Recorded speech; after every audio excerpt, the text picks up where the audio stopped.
이선 집사님 기도 가운데 감동이 돼서 오늘 그렇게 옆 사람에게 두 마디로 축복을 하기를 원합니다. 이렇게 축복합니다.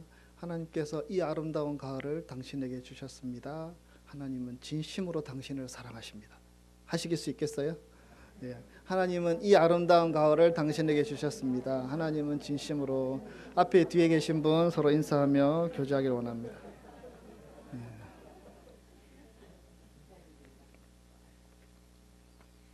하나님은 진심으로 여러분을 사랑하시는 줄 믿습니다.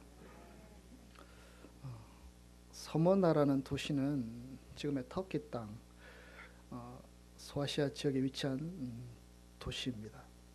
이 지역의 중심지라고 할 수 있는 에베소에서 북쪽으로 한 40마일 가량 떨어져 있는 항구 도시입니다. 에베소가 그 당시 소아시아 지역에서 가장 큰 도시라면 서머나는 아시아에서 가장 아름다운 도시였습니다. 그것은 당시 서머나가 아시아의 왕관, 이오니아의 가장 아름다운 도시, 이런 별명들을 가지고 그렇게 불려지고 있었던 것으로 알 수 있습니다. 이 도시 중앙에 있는 파고스 언덕의 성체는 이 서머나의 면류관이라고 불리었고, 그 아래에는 황금의 거리라고 불리우는 도로가 마치 여신상의 목걸이처럼 그 파고스 신을 두르고 파고스 산을 두르고 있었습니다. 이 아름다운 도시 서머나, 그러나 이 외적인 아름다움과는 다르게 이 도시는 일찍부터 로마에 유달리 충성을 보였던 도시였습니다. BC 200년경에 그 로마와 카르타고의 전쟁이 있었는데요. 이때 서머나는 전적으로 로마 편을 들었고 전쟁을 도와주었습니다. BC 195년에 처음으로 로마의 여신을 위한 신전이 이 서머나에 건립이 되었습니다. 이 같은 로마의 충성도는 그곳에 있는 교회, 그 서머나 지역에 있는 교회들에게는 아주 어렵게 작용을 하였습니다. 왜냐하면 이 당시에 기독교인들과 이 로마 제국은 아주 적대적인 그러한 관계에 있었기 때문입니다. 유대인들을 박해하고 유대인들을 그렇게 어렵게 했다는 기록들은 많지 않은데, 유독 기독교인들은 로마 제국이 어떤 두려움의 대상, 박해의 대상으로 여겼고, 그래서 많은 이유들을 갖다 붙이면서 기독교인들을 괴롭혔습니다. 더욱이 이 서머나 지역에는 유대인들이 많이 이주하여 살고 있었습니다. 유대인들은 이 친로마적인 사람들과 함께 힘을 합쳐서 이 기독교인들을 더 심하게 박해하였습니다. 어디를 가든지 기독교인들을 문제 삼고 적대시하고 힘들게 했던 이 유대인들로 인하여서 이 서머나에서는 폴리갑 같은 교부도 이곳에서 순교를 당하게 되었습니다. 이 서머나라는 동네가 그렇게 힘든 동네다 보니 이 서머나에 세워진 교회도 너무 힘들었습니다. 유대인들과 로마의 핍박으로 인해 서머나 교회는 다른 지역에 있는 교회들처럼 잘 세워지지 못하였고 작고 가난하고 어려운 교회였습니다. 제대로 존립하기조차 힘든 상황이었습니다. 그래서 당시 기독교인들은 에베소 또 이런저런 지역들의 교회를 열거하면서 서머나 교회는 너무 작은 교회고 그래서 그렇게 중요하게 여기지 않았던 교회였습니다. 별 영향력이 없이 비틀거리며 겨우 생존하는 정도의 교회였을 뿐입니다. 그러나 이 작은 서머나 교회에 예수님께서는 그 교회를 부끄러워하거나 모르는 채 하지 않으셨습니다. 주님은 이 어려운 교회를 기억하고 그들에게 나타나셔서 말씀해 주셨습니다. 주님은 물론 서머나 교회가 당하는 환난과 핍박을 알고 있었습니다. 그래서 그것을 없이 해 주겠다라고 말씀하신 것이 아닙니다. 또한 주님께서는 그들을 향하여서 여러 가지 경제적인 어려움 또 가난함 그러한 것들을 당장에 해결해 주시겠다 그렇게 약속한 것도 아니셨습니다. 예수님께서 오늘 요한을 통해서 말씀하신 이 서머나 교회를 향한 메시지 가운데 예수님은 처음이요 마지막이며 죽었다가 살아나신 이라고 자신을 소개하고 있습니다. 본문 2장 8절에 그렇게 말씀이 기록되어 있지 않습니까? 서문화 교회 사자에게 편지하라. 처음이요 마지막이요 죽었다가 살아나신 이가 이르시되. 여러분, 예수님은 처음과 마지막이십니다. 그리고 이 의미는 우리의 삶이 시작되게 하신 분도 예수님이시고 우리 인생이 마치는 데 있어서 결국에는 여러 가지 상황과 여러 가지 환경이 전개되겠지만 우리에게 인생을 시작하신 그분께서 그분의 선한 목적을 따라 우리 인생이 잘 마감되게 하시고 그곳으로 인도하여 주시는 분이시다. 그런 의미에서 예수님은 처음이요 마지막이라 그렇게 자신을 소개합니다. 둘째로 예수님은 죽었다가 살아나신 이로 자신을 소개합니다. 여러분, 예수님이 돌아가셨지요. 십자가에 못 박혀 고난 가운데 죽은 것을 이 당시의 사람들도 알고 있었습니다. 서문화 교인들은 지금 많은 고난 가운데 있습니다. 그런데 서문화 교인들은 이 고난을 겪으면 겪을수록 이 예수님과 점점 가까워지는 것을 경험할 수 있었습니다. 예수님과 점점 하나 되는 것을 경험할 수 있었습니다. 여러분, 그렇지 않습니까? 사람이 편안하고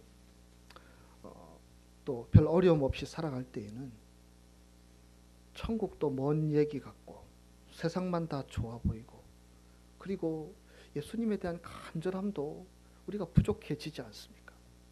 그런데 고난과 어려움 가운데 있다면 우리는 그 시간이 예수님과 더 가까워질 수 있는 시간이 되고 그분의 사랑 갈망하게 되고 그분의 은혜를 기대하게 되고 그렇게 느낄 수 있지 않습니까? 예수님은 교회의 머리라고 하셨습니다. 머리와 몸은 서로 연결되어 있습니다. 예수님이 죽었다 살아나셨으며 그래서 그분의 부활의 능력은 머리 대신 예수 그리스도의 부활의 능력은 그 주님의 몸 대신 교회 성도들에게도 그대로 부어주시는 것입니다. 그래서 교회가 망할 것 같고 성도들의 믿음의 삶이 아무것도 아닌 것처럼 약해 보이지만 교회는 살아있을 것이며 성도들이 간직한 소중한 믿음들은 예수 그리스도께서 그렇게 하신 것처럼 부활의 영광, 부활의 능력을 경험할 수 있도록 인도하신다는 것입니다. 서문화 교회는 요한계시록 2장 7절에 2장 3장에 등장하는 7교회 가운데 칭찬만 받은 교회입니다. 그리스도인들에 대한 박해가 엄청났지만 그 악조건 속에서도 서문화 교회는 위로를 받게 되고 예수님의 인정을 받게 되고 또 예수님의 격려와 또 칭찬을 받게 되는 말씀들이 오늘 본문 가운데 기록되어 있습니다. 서문화 교회가 어떻게 주님의 위로를 받았고 어떻게 주님으로부터 인정받게 되었고 또 어떻게 주님으로부터 격려를 받게 되었는지를 오늘 말씀을 통하여서 몇 가지로 살펴보기를 원합니다. 첫째로 서문화 교회는 주님으로부터 위로받는 교회였습니다. 9절에 보면 궁핍과 환난을 안다라고 말씀합니다. 말씀드린 것처럼 이 초대교회는 유대인들이 따라다니면서 기독교인들을 괴롭게 하는 시절이 있었고요. 또한 로마 정부도 여러 가지 이유를 들어서 심한 박해를 가하였습니다. 특별히 이 서문화 교회가 요한을 통해서 주님의 말씀을 듣게 된 그 시기는 그 박해가 아주 극에 달했던 시기였습니다. 여러분, 우리가 잘 아는 네로 황제 있지요. 그때도 여러 가지 죄목으로 여러 가지 방법으로 그리스도인들을 박해하고 힘들게 하였습니다. 그런데 그를 뒤를 이어서 황제가 되었던 도미티안 황제라는 사람이 있습니다. 이 사람도 역시 네로처럼 그 기독교인들을 박해함에 있어서 쌍벽을 이루었던 사람이고 오히려 더 심하게 기독교인들을 박해했습니다. 기독교 말살 정책을 확대해서 조직적으로 기독교인들을 박해하려고 애를 썼고 한 걸음 더 나아가서 이제 자신을 신격화하기 시작했습니다. 나에게 절해야 되고 나에게 예배해야 되고 로마 식민지의 모든 나라 백성들이 그 황제를 숭배해야 되는 상황에 놓이게 되었습니다. 여러분, 이 피해가 고스란히 누구에게 갔겠습니까? 예수 믿는 사람들에게 갔습니다. 그래서 그들에게 가혹한 형벌들이 내려졌습니다. 황제 숭배, 하지 않으면 투옥되고 화형당하고 짐승에게 던져지고 톱으로 켜죽임을 당하는 일들까지 비일비재하게 일어났습니다. 이 서문화 교회도 예외가 아니었습니다. 그들의 신앙을 지키고 믿음을 지키기 위해서 그들은 하나님 앞에 헌신하였지만 이러한 박해들을 피할 수가 없었습니다. 신앙의 탄압이 경제적으로도 막대한 영향을 미쳤습니다. 예수 믿는 사람들은 사회 진출을 못하게 딱 막아버립니다. 장사도 못하게 합니다. 그리고 심지어는 관리들이 묵인하는 가운데 그 기독교인들 반대자들이 우르르 몰려가서 테러를 가하고 물건을 뺏어오고 또 그렇게 몸에 해를 가하는 그런 일들이 빈번하게 있었습니다. 그래서 당시 서문화 교인들은 이러한 사정 때문에 영적으로도 어려웠고 경제적으로도 아주 궁핍한 생활을 하고 있었습니다.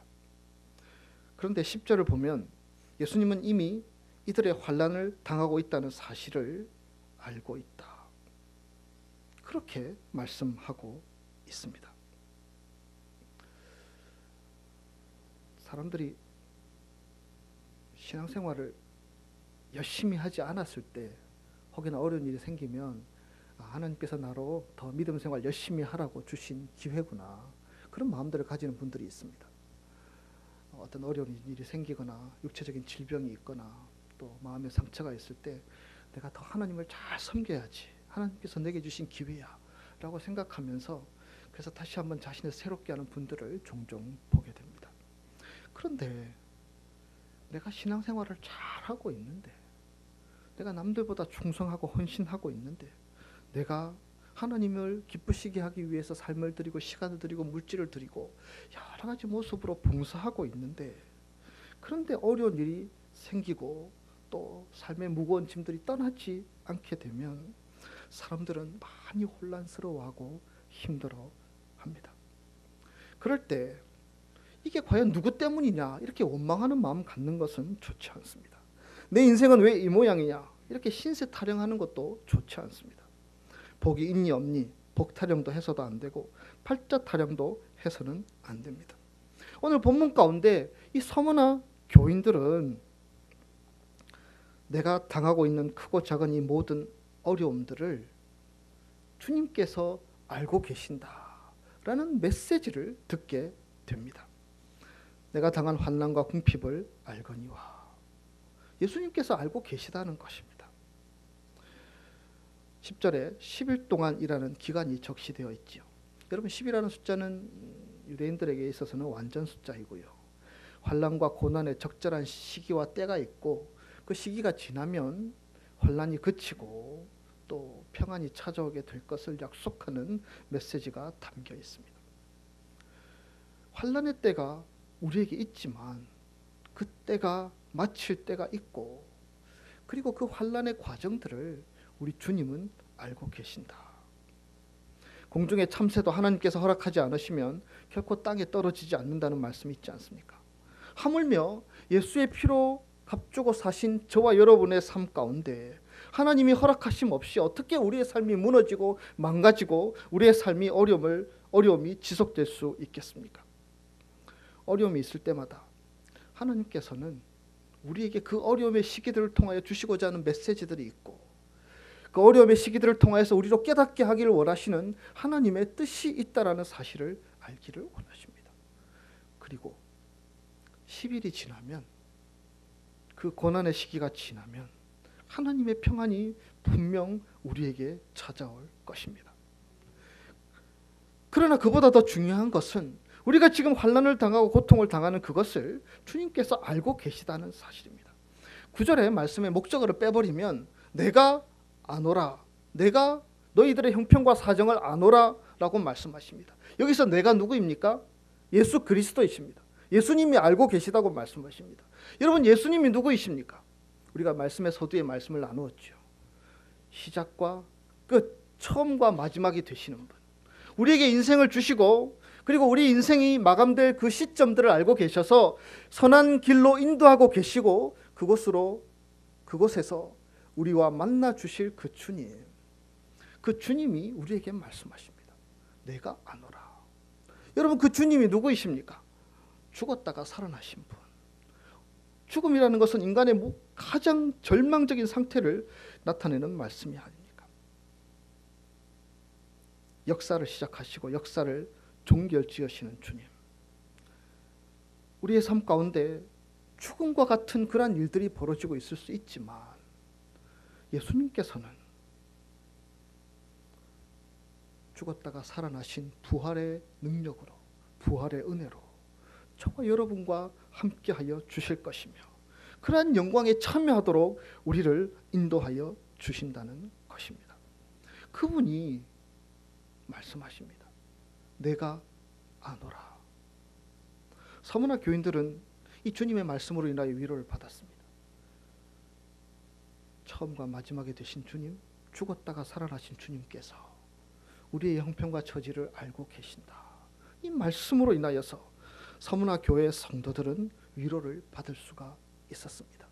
여러분, 그 주님이 안다라는 것이 단순히 무슨 일이 생기고 어떤 일이 있는지 안다, 그런 의미가 아니지 않습니까? 주님이 아신다는 것은 주님께서 지켜보신다는 것이며 주님께서 주님의 때가 되면 관여해 주시겠다는, 역사하시겠다는 주님의 관심이 담겨있는 그러한 알미라는 것입니다. 여러분, 우리 앞에 계신 분한테 우리 이렇게 인사했으면 좋겠습니다.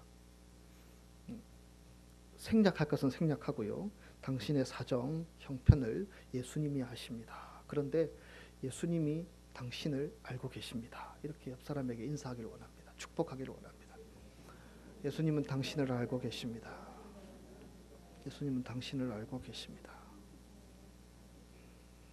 서문화 교회는 이 메시지로 인하여 위로를 받을 수 있었고 그 어려움의 시기들을 잘 이겨낼 수 있었습니다. 둘째로 서문화 교회는 예수님의 인정을 받는 교회였습니다. 여러분, 서문화 교회는 말씀드린 것처럼 밖에서 볼 때에는 지지리도 가난하고 참으로 볼품없고 비천하게 보인 교회였습니다. 다른 사람이 볼 때도 그랬고 자신들이 볼 때에도 정말 우리 신세가 참 비참하구나, 그렇게 느낄 정도의 교회였습니다. 그런데 그 다음을 보면 재미있는 비교가 나옵니다.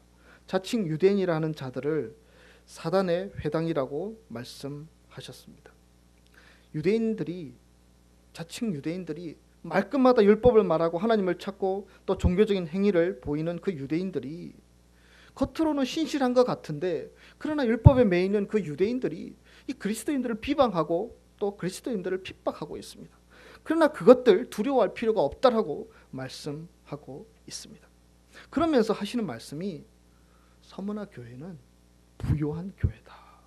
실상은 부요한 교회다. 그렇게 주님께서 인정하고 계십니다. 여러분, 세상적으로 보기에 서문화 교회는 부요한 교회가 아닙니다.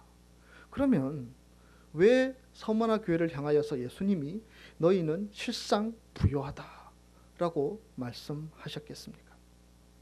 우선 서문화 교회는 세상적으로 자기들의 삶을 이렇게 풀어나갈 수 있는 돌파구들을 찾을 수가 없었습니다. 주인은 다 유대인들로 덮여 있었고요. 이 정부, 이 서문화 도시를 행정적으로 이끌어 나가는 사람들은 철저하게 로마 친향적인 사람들이었습니다. 그래서 곳곳에 감시가 붙었고 곳곳에 그들을 박해하고 그들을 어떤 다른 시선으로 쳐다보면서 어떻게 해서든지 이들을 괴롭히고 박해하고 예수 믿지 못하게 할까를 고민하는 그런 환경 가운데 지내고 있었습니다. 여러분, 이 상황 가운데 서문화 교회 교인들이 무엇을 할 수 있습니까? 여러분이 만약에 그런 상황에 놓여 있다면, 내가 큰 어려움에 있는데 아무런 돌파구가 보이지 않고 그래서 다 막혀 있는 상황에 놓여 있다면 여러분들은 무엇을 하시겠습니까? 서문화 교인들은 기도했습니다. 아무것도 바랄 것이 없기 때문에 기도할 수밖에 없었습니다. 사람을 붙잡을 사람이 있다면 당장이라도 어떤 사람을 찾아가서 붙들고 기대고 의지하고 도움을 청할 것인데 그럴 사람이 없었습니다. 하나님 앞에 기도할 수밖에 없었습니다. 간절히 오직 그들의 마음의 문을 하나님께로만 향하여 열고 그분께 간절히 기도로 매달렸습니다. 여러분, 그 자리에 하나님의 은혜가 임하기 시작했습니다. 그들은 박해받고 고난당하고 어려움의 자리에 있었지만 찬양이 살아있게 되었고, 기도하면서 함께 기도하면서 소망이 생기기 시작했습니다. 기대가 생기기 시작했습니다. 아무것도 기대할 것이 없는 다 막혀있는 상황이었음에도 불구하고 오직 한 가지 그들이 가질 수 있었던 이 돌파구, 기도라는 돌파구를 가지고 하나님 앞에 나아갔더니 뭔가 달라지기 시작했습니다. 서문화교회 교인들은 서로를 너무너무 사랑했습니다. 각 사람들이 어려움 가운데서도 믿음을 지키며 살아가고 있었지만 그 숫자가 많지가 않았습니다.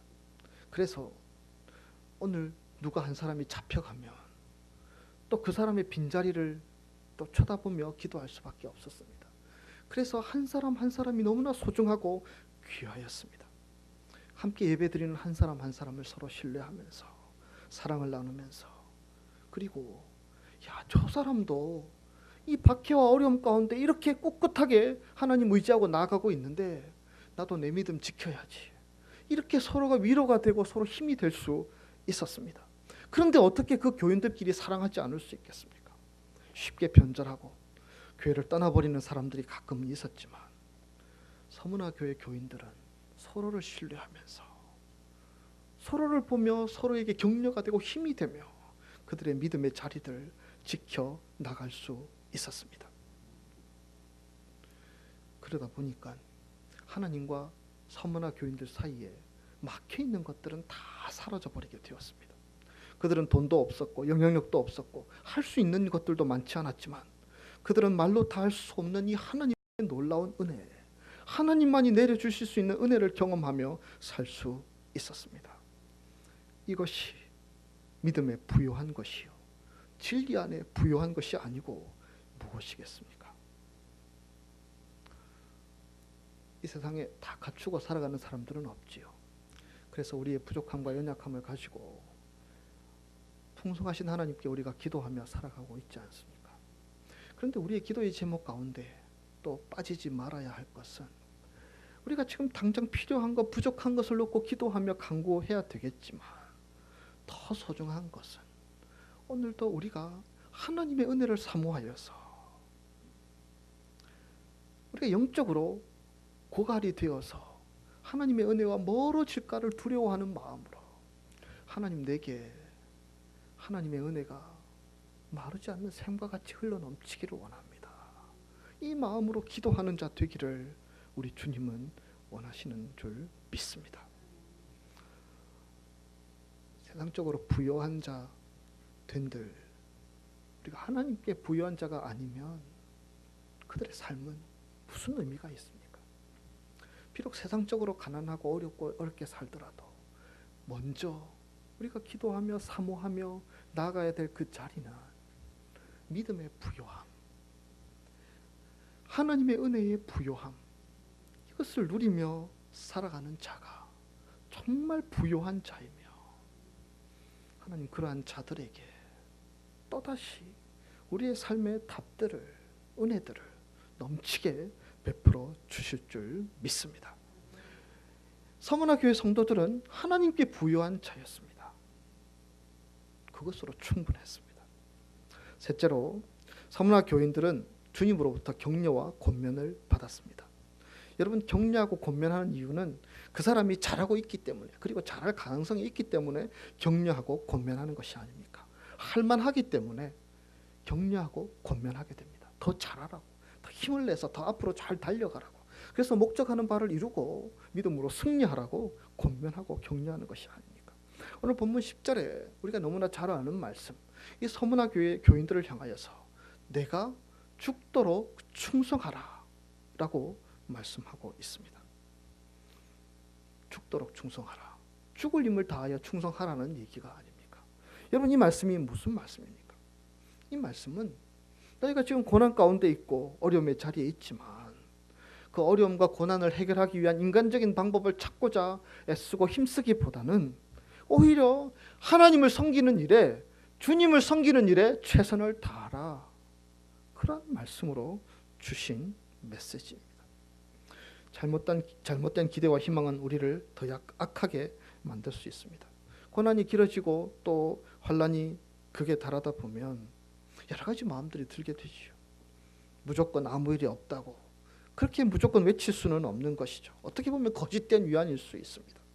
그러나 주님께서는 지금 서문화 교인들에게 그들의 삶 가운데 찾아갈 수 있는 답을 제시하고 있습니다. 그것은 죽도록 주님의 일에 충성하라. 여러분, 이것이 무슨 답입니까?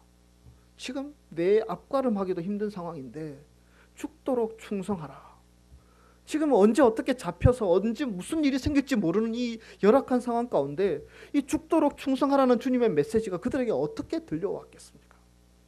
또 마찬가지죠. 여러분, 교회에서 죽도록 충성하라 가볍게 흘려 듣는 경우들이 얼마나 많습니까? 서문화 교회를 향하여 죽도록 충성하라 말씀하신 우리 주님은 여전히 삶의 여러 가지 일들 가운데 근심하며 짐으로 인하여 무거워하며 살아가는 우리들에게도 그렇게 말씀하십니다. 죽도록 충성하라. 여러분, 그것이 격려하시고 권면하신 주님의 메시지이며 그것이 지금 환난과 어려움 가운데 이 문제들을 풀어갈 수 있는 좋은 길이기 때문에 우리 주님은 그렇게 제시하고 계시는 것입니다. 주님을 섬기는 일을 우선하면, 주님을 섬기는 일에 우리가 최선을 다하면, 주님을 섬기는 것을 기뻐하며 우리의 삶과 시간과 물질과 우리의 정성을 드릴 수 있다면 그것이 우리의 삶 가운데 은혜를, 하나님의 도우심을, 응답을 경험하는 통로가 될 수 있다는 것입니다. 생명의 관을 약속하고 계시지 않습니까? 여기서 생명의 관이라는 것은 경기장에서 경기를 하는 자들 가운데 승리하는 자들에게 주는 관입니다. 또한 자신에게 맡겨진 책무들을 끝까지 잘 감당하는 자들에게 이 생명의 관을 주는 것입니다. 서문화 교인들을 향하여 그렇게 말씀하십니다. 너희들에게도 내가 너희에게 줄 관이 있다. 너희 인생이 열심히 힘차게 믿음으로 잘 살아왔는데 이제 그 열심과 믿음을 내려놓지 말고 앞으로도 전적으로 하나님의 나라를 위해서, 주님의 몸된 교회를 위해서, 하나님이 기뻐하시는 것을 위해서 충성하라. 그렇게 말씀하고 계십니다. 여러분, 신앙의 많은 내용들은 이렇게 역설적으로 들릴 때가 많습니다. 그러나 그것이 우리의 삶의 답입니다. 서문화 교회를 향하여서 주님께서 왜 이런 말씀을 주셨겠습니까? 그들의 형편들을 주님이 아신다고 하셨지 않습니까? 그들의 형편과 처지, 그들의 답답한 상황들, 한 치 앞도 내다보지 못하는 그런 어려운 상황들을 예수님은 다 알고 계셨음에도 불구하고 하나님의 일에 충성하라고 그렇게 말씀하시는 이유가 무엇입니까? 너희가 그렇게 하는 것이 마땅히 해야 할 것이며 너희의 삶을 풀어나가는 것은 바로 내가 하는 것이다. 그러니까 너희는 주님의 일에 죽도록 충성하라, 헌신하라, 섬기라, 봉사하라, 사랑하라. 우리에게 말씀하시는 것입니다. 우리에게 말씀하고 계시는 이 주님의 음성들을 이 아침에도 듣고 한쪽 귀로 흘리는 것이 아니라 내가 주의 일을 위해서 충성하는 방법이 무엇일까 고민할 수 있는 우리 성도들이 될 수 있기를 소원합니다. 서문화 교회는 위로받는 교회였습니다. 내가 알고 있다. 서문화 교회는 인정받는 교회였습니다. 세상적으로는 부유하지 않았지만 믿음에 있어서, 하나님과의 관계에 있어서 부유한 사람들이었습니다. 그래서 서문화 교회를 향하여 주님은 권면하고 격려하고 있습니다. 충성하라. 그러면 생명의 관을, 너희의 인생 가운데 했던 모든 수고들을 다 보상하는 은혜의 관을 우리에게 채워주실 것이다. 주님의 음성에 귀를 기울이며 서문화 교회 사람들이 했던 것처럼 그렇게 인정받고 위로받고 주님으로부터 격려받음으로 힘써 믿음으로 전진하는 우리 성도들의 삶이 다 되시기를 주의 이름으로 축복합니다. 기도하겠습니다. 살아계신 하나님, 예수님은 다 알고 계십니다. 우리 사랑하는 크리스탈 교회 성도들이 입술로 그 고백들을 하기를 원합니다. 예수님은 우리의 형편과 처지 다 알고 계십니다. 그리고 예수님은 우리를 인정하십니다. 우리가 세상적으로는 약하고 어리석고 미련하지만 우리는 하나님께 부요한 자라고 사모나 교인들처럼 그렇게 인정받는 우리 성도들 되게 인도하여 주시옵소서. 하나님, 우리 앞가름하기에도 힘든 우리 인생이지만 하나님 거기에 빠져서 아무것도 하지 않은 채 그렇게 살아가는 저희들 되지 않게 하시고 하나님이 기뻐하시는 일들을 위해서 우리가 충성하고 헌신하며 우리의 시간과 정성을 쏟을 수 있는 주의 자녀들 되게 인도하여 주시옵소서. 죽도록 충성하는 자들에게 생명의 관을 허락하여 주신다고 약속하고 계십니다. 이 약속을 신뢰함으로 달려가는 우리 모든 성도들의 삶이 되게 인도하여 주시옵소서. 감사드리옵고 예수님 거룩하신 이름으로 기도드리옵나이다. 아멘.